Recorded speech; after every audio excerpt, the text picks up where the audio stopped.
Hello everyone, welcome to my YouTube channel.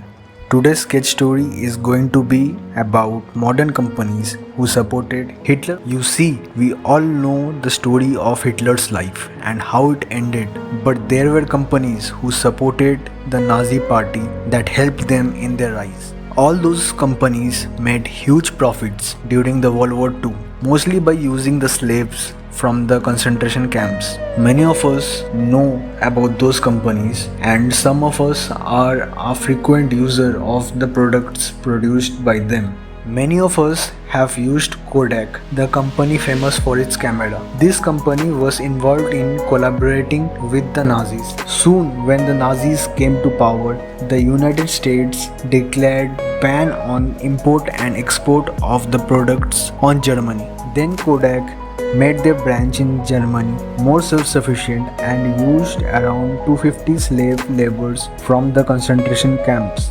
They kept supplying electronics to the Nazi party. After the war, Kodak took out all their profits from their subsidiary companies in Germany. However, they did pay some compensation to the families of the slaves who worked for them in the concentration camps. Volkswagen. This company was started by the Nazis. Hitler wanted to create a car for the common man, but soon they started manufacturing light military vehicles. During this period, more than 15,000 slaves were used from the concentration camps. Coca-Cola is another company who was a part of this. As the Nazi came to power, Coca-Cola was making huge profits by launching Fanta. As Coca-Cola was an American company, their ties were legally cut off to Germany, but the supply of the product was not stopped throughout the war. After the war ended, the company took control. Many of us have taken aspirin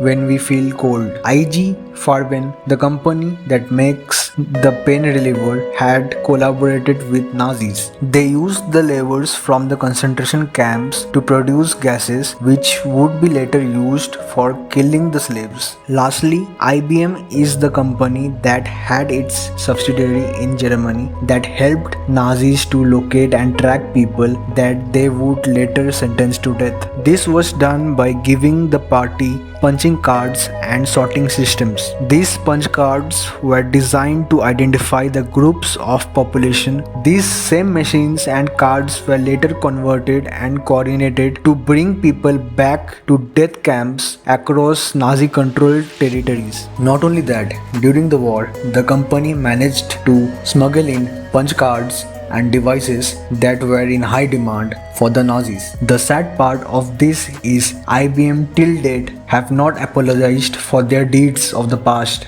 The intent of this video was to keep a reminder that everything that looks perfect may have a dark history to it. Just keep yourself updated. Thank you.